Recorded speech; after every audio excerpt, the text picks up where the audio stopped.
ಆಪಾದಮೌಲಿಪರ್ಯಂತಂ ಗುರುಣಾಂ ಆಕೃತಿಂ ಸ್ಮರೇತ್ ತೇನ ವಿಘ್ನಾಃ ಪ್ರಣಶ್ಯಂತಿ ಸಿದ್ಧ್ಯಂತಿ ಚ ಮನೋರಥಾಃ ಎನ್ನುವುದಾಗಿ ಗುರುಗಳ ಸ್ಮರಣೆಯನ್ನು ಮಾಡುವಾಗ ಮನೋರಥ ಎನ್ನುವಂತಹ ಶಬ್ದವನ್ನು ನಾವು ಕೇಳ್ತೇವೆ.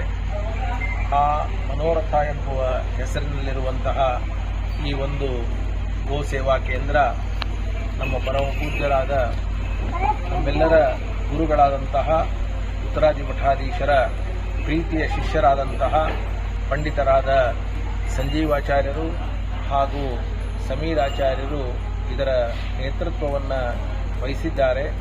ಇವತ್ತು ವಿದ್ವಾಂಸರು ಮನಸ್ಸನ್ನು ಮಾಡಿದರೆ ಏನೆಲ್ಲ ಮಾಡಬಹುದು ಅನ್ನೋದಕ್ಕೆ ನಮ್ಮ ಸಮೀರಾಚಾರ್ಯರು ಸಂಜೀವಾಚಾರ್ಯರೇ ಸಾಕ್ಷಿ ಅಂತ ಹೇಳಿದರೆ ಅತಿಶಯೋಕ್ತಿ ಆಗಲಿಕ್ಕಿಲ್ಲ. ತಾವು ವಿಶೇಷವಾಗಿ ಹಗಲ ರಾತ್ರಿ ಶ್ರಮಪಟ್ಟು ಆ ಗೋಸೇವೆಯನ್ನು ಮಾಡೋದನ್ನು ನೋಡಿದರೆ ನಮಗೆ ನಿಜವಾಗಲೂ ಕೂಡ ಆಶ್ಚರ್ಯ ಆಗ್ತದೆ. ಗೋಪಾಲಕೃಷ್ಣನ ಪೂರ್ಣವಾದ ಅನುಗ್ರಹದಿಂದ ಇವತ್ತು ಗೋಸೇವೆಯನ್ನು ಮಾಡೋದಕ್ಕೆ ಕಟಿಬದ್ಧರಾಗಿ ಆ ಗೋರಕ್ಷಣೆಗೆ ಕಟಿಬದ್ಧರಾಗಿ ನಿಂತಹ ಅಣ್ಣ ತಮ್ಮಂದಿರು. ಗೋವಿನ ಬಗ್ಗೆ ನೀವು ಅನೇಕ ಬಾರಿ ಕೇಳಿದ್ದೀರಿ. ಇವತ್ತು ದಾನವನ್ನು ದುಡ್ಡನ್ನು ಕೊಡ್ತೇವೆ, ಇನ್ಯಾವ್ಯಾವ ವಸ್ತುವನ್ನು ಕೊಡ್ತೇವೆ, ಅನ್ನವನ್ನು ಕೊಡ್ತೇವೆ. ಆದರೆ ಇವತ್ತು ಪ್ರಾಣಿಗಳ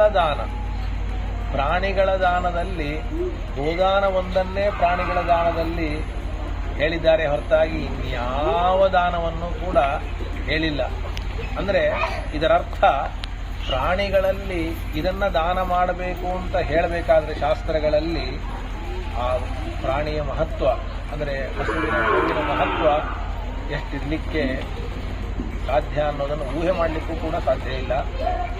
ಅಲ್ಲಿ ಶಾಸ್ತ್ರದಲ್ಲಿ ಹೇಳ್ತಾರೆ, ಆ ಒಂದು ಗೋದಾನವನ್ನು ನಾವು ಮಾಡಿದರೆ ಆ ಗೋವುಗಳ ಮೇಲೆ ಏನು ರೋಮಗಳನ್ನು ನೋಡ್ತೇವೆ, ರೋಮಗಳನ್ನು ಎಣಿಸಲಿಕ್ಕೆ ಸಾಧ್ಯ ಇಲ್ಲ.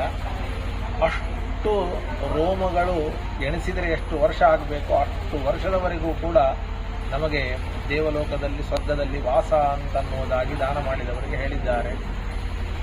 ಇವತ್ತು ಯಾವ ಪ್ರಾಣಿಯ ಮೂತ್ರವನ್ನು ಮಲವನ್ನು ನಾವು ಪವಿತ್ರವಾಗಿ ಸ್ವೀಕರಿಸಬೇಕು. ಎಷ್ಟೇ ನಮಗೆ ಆ ಪ್ರಾಣಿ ಪ್ರೀತ್ಯಾಸ್ಪದವಾಗಿದ್ದರೂ ಕೂಡ ಇವತ್ತು ಗೋವಿನಕ್ಕಿಂತ ಇನ್ನೊಂದು ಪ್ರಾಣಿಯನ್ನು ಅತಿಯಾಗಿ ಪ್ರೀತಿಸ್ತಾರೆ ಜನ. ಎಷ್ಟು ಪ್ರೀತಿಸ್ತಾರೆ ಅಂದರೆ ಅಷ್ಟು ಪ್ರೀತಿಸ್ತಾರೆ. ಆದರೆ ಅದರ ಮಲಮೂತ್ರದ ಹತ್ತಿರವೂ ಕೂಡ ಅವರು ಹೋಗಲಿಕ್ಕೆ ತಯಾರಿಲ್ಲ. ಆದರೆ ಗೋವಿನ ಮೂತ್ರ ಮಲ ಇದು ನಮಗೆ ಪಂಚಗವ್ಯದಲ್ಲಿ ಒಂದಾಗಿದೆ.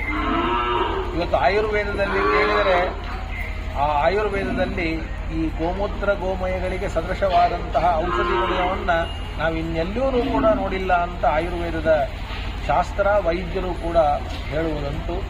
ಇಷ್ಟು ಪವಿತ್ರವಾದ ಗೋಸೇವೆಯನ್ನು ಆ ಮಾತೆ ಜನಶಂಕರಿ ದೇವಿ ಅವಳ ಸನ್ನಿಧಾನದಲ್ಲಿ ನಮ್ಮ ಸುಧಾ ವಿದ್ವಾಂಸರು ಇದನ್ನು ಮಾಡ್ತಾ ಇದ್ದಾರೆ ಅಂದರೆ ಅವರಿಗೆ ನಾವು ಎಷ್ಟು ರೀತಿಯ ಧನ್ಯವಾದ ಬರೀ ಹೇಳಿದರೆ ಸಾಧ್ಯ ಇಲ್ಲ, ಅಭಿನಂದನೆ ಹೇಳಿದರೆ ಸಾಧ್ಯ ಇಲ್ಲ. ನಮ್ಮೆಲ್ಲರ ಕೈಯಿಂದ ಆದಂತಹ ವಿಶೇಷವಾದ ಸಹಾಯವನ್ನು ತನುಮನ ಧನದಿಂದ ನಾವು ವಿಶೇಷವಾಗಿ ಸಹಾಯವನ್ನು ಮಾಡಿದರೆ ಮಾತ್ರ ನಾವು ಅವರ ಒಂದು ಸೇವೆಗೆ ಸ್ವಲ್ಪ ಒಂದು ಜವಾಬ್ದಾರಿಯನ್ನು ತೀರಿಸಿದಂತೆ ಆಗ್ತದೆ. ನಾವೆಲ್ಲರೂ ಕೂಡ ಇದು ಕೇವಲ ಅವರಿಬ್ಬರ ಜವಾಬ್ದಾರಿ ಅಂತಲ್ಲ, ಯಾರ್ಯಾರು ಗೋಪ್ರೇಮಿಗಳಿದ್ದಾರೆ ಅವರೆಲ್ಲರ ಜವಾಬ್ದಾರಿ. ಅವರೆಲ್ಲರೂ ಅವರ ಜೊತೆಗೆ ಸಮೀರಾಚಾರ್ಯರ ಜೊತೆ ಕೈ ಜೋಡಿಸಿ ಈ ಒಂದು ಗೋಸೇವೆಯಲ್ಲಿ ಅಲ್ಪವಾದ ಪುಣ್ಯಕ್ಕೆ ನಾವು ಕೂಡ ಭಾಗಿಗಳಾಗೋಣ ಅಂತ ಹೇಳ್ತಾ